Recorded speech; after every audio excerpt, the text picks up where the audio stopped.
Hey guys, welcome back to Ethically Questionable News. I'm your host, Jamila Brown, here with your co-host, Jen McGarrigle. Hey, Jen. Hey, everyone. Hey. And we're so sorry that we were not in your news feeds last Friday, but Jen, very excitingly, was very busy, weren't you? I was very busy moving. Luckily, the heat wave was not on while I was moving, or I think I would have died. Right. It was so hard to move all those boxes everywhere. This is why I have my fake background, probably AI background going on, because I cannot show you what's happening in my house right now. Okay, but next week it will all be put away, right? It'll be perfect. Mhm. I say that in my house, 4 years later, and there are still Yeah, doorknobs that we haven't reattached and shit from when we moved. yeah, It's yeah. a process. That's all I'm saying. It's a It's a process, process. It's a project. a project indeed. Speaking of projects, I would love to share with you, Jen, the thing that has been on my mind for at least the past 2 days, I'll say, maybe Okay, not a week. what's that? Okay, so as you know, I'm a huge Real Housewives fan. Yeah, Okay, me I was too. watching, yeah, I know that actually. So, not Real Housewives, but Ladies of London, Mhm. Lady Martha Stillwell, the one with the bird, the quirky one. Somebody said that she made a cameo for them for their birthday, which was the 7th of July, 7/7, 2 days ago. And I was watching this cameo that they posted, and she says, "Hello, welcome to the 7/7 portal. Things are happening yet again." Um, she said, "The heat wave is here because the gates of hell have opened for Mitch McConnell." Mitch McConnell, the fucking House representative leader in the States, an evil, evil man. Yeah. He's dying, if not already dead. Yeah, Um, I mean, I'm kind of wondering why a Real Housewife is talking about Mitch McConnell. and a British one, no less. But look, Yeah. she's a progressive baddie, and we appreciate that. Okay, The okay. others, they speaking of her progressive baddies, the other thing she said was happening on the portal day 7/7 was Nigel Farage resigned. And he has. And he has. And it's fascinating because he's resigned only so that he can stand in the election again for the same role. I don't Yeah, I understand mean, it. I think first of all, he's obviously resigning because he's come under a huge amount of scrutiny over this £5 million gift that Mm, he has not declared. mm. So somebody has dropped £5 million into It's his like bank account, supposedly for security. yeah, and it's like somebody who doesn't even live in England, right? It's like a British person It's a in crypto billionaire, yeah, basically. who lives like in New Zealand or something, right? Yeah, I think so. I think he's like he's a crypto billionaire called Christopher Harborn. And before the last election, he gave a £5 million gift to Nigel Farage. Personally. And basically, Nigel Farage didn't declare that gift. Mm. Pretty big So gift to there's now a forget. formal investigation um, by the Standards Watchdog. So he has resigned.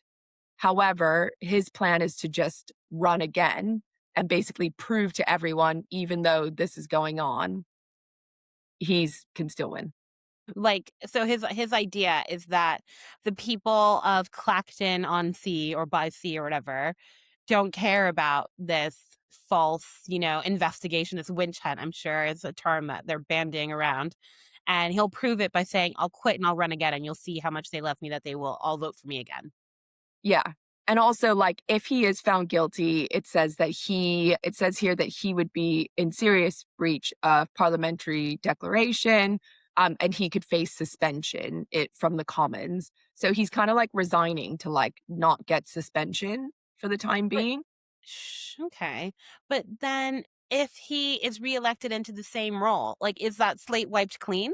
No, he still can be tried for it, but he wants to show everyone. He wants to basically let the people, as he quote unquote said, he wants to let the people of Clacton be the judge of his actions. So he's Mm. kind of doing, it's like this whole like, woe is me. I don't know. I mean, he's kind of playing a bit of victim mentality and then like saying, oh, I'm just going to go and like shove it back in your face, Yeah.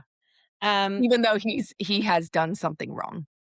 it is very like the ultimate like PR stunt, isn't it?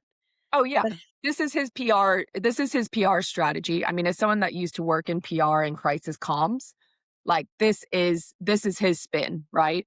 Yeah. So he's doing this to basically, and also the other thing is I think he's also trying to, he's at the end of the day, whether you like him or not, he's a great communicator to the people that, want to support him. And he's managed to get reform moving in a direction that I personally don't want them to move in. Yeah. So he's playing that card again. Mm. Yeah, interesting.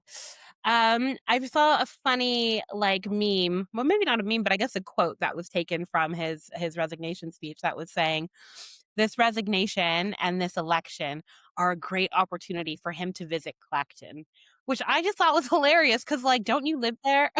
Aren't you supposed to be representing these people anyways? Apparently I not. I think he's only representing himself. Mm, true. He's gone on multiple interviews about receiving this gift. People have said, what have you used the money for? Why haven't you declared it? Why don't you declare what you're spending it on? Because, like, as a politician, that's what you're supposed to do. Mm, And he was like, oh, it was an unconditional gift. I'm allowed to spend it however I want.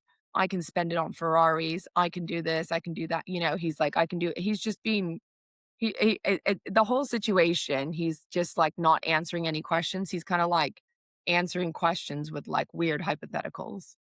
charming. Hmm.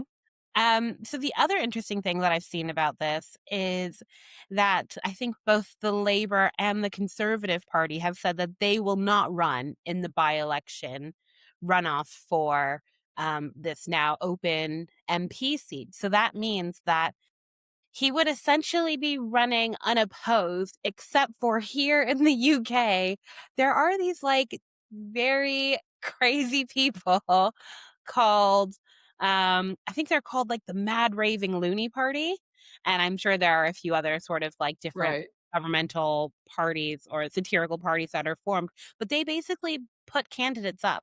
So one of the more popular ones, I don't know if he's part of Mad Raving Loonies, but he's part of some party, is this guy, I guess, called Count Binface. Count Binface.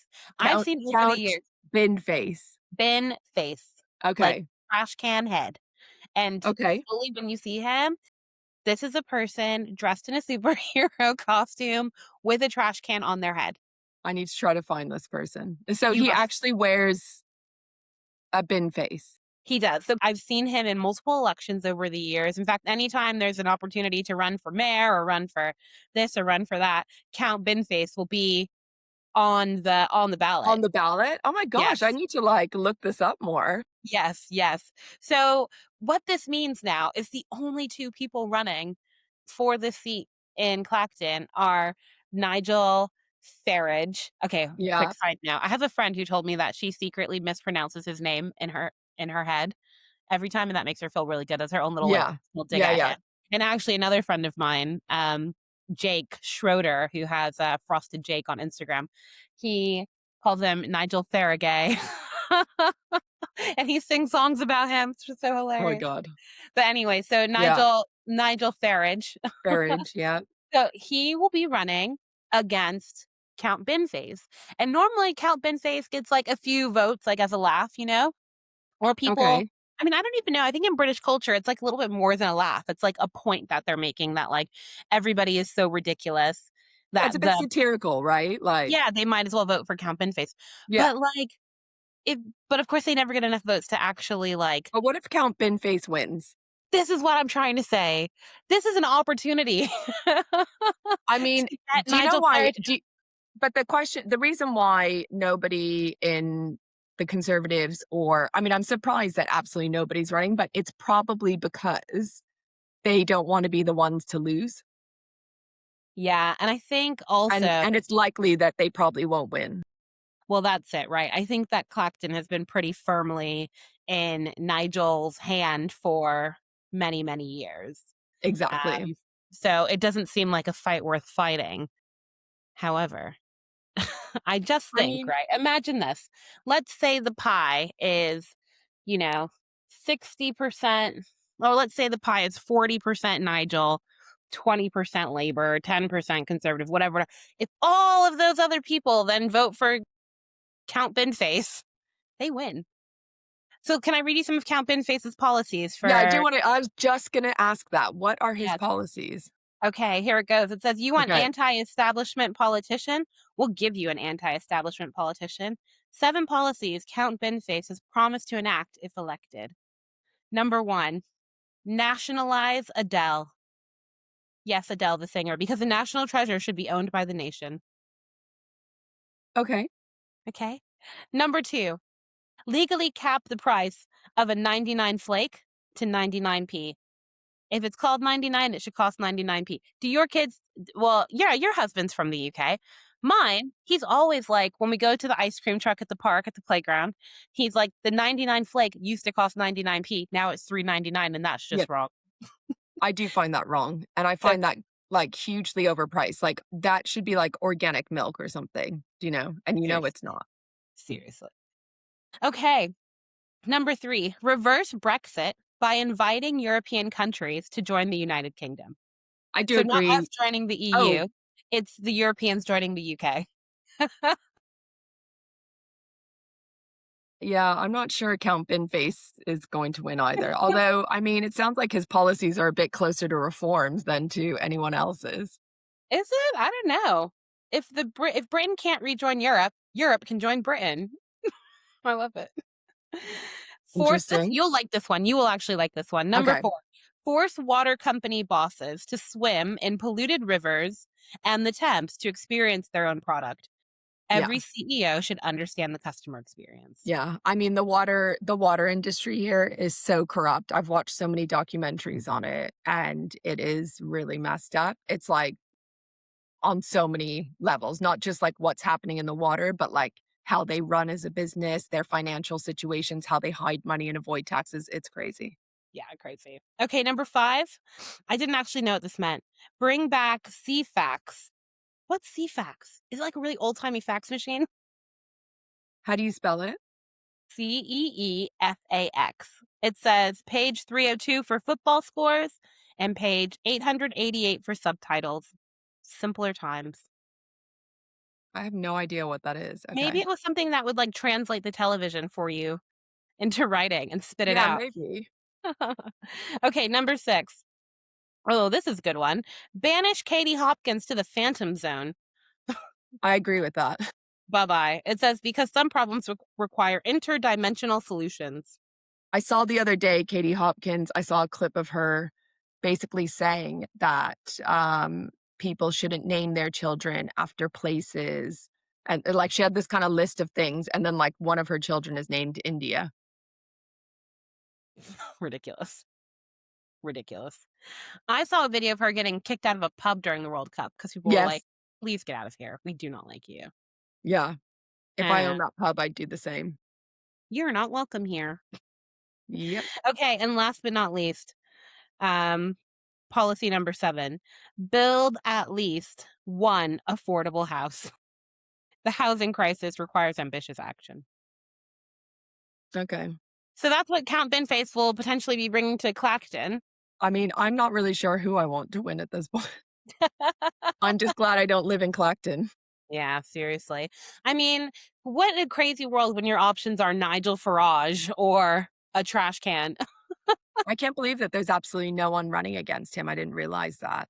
I think it's like what you said though. It's like if they've never had a close majority in there ever, and it's a firmly, as we would say in America, red state or whatever, Yeah. Well, and why waste also, the with resource?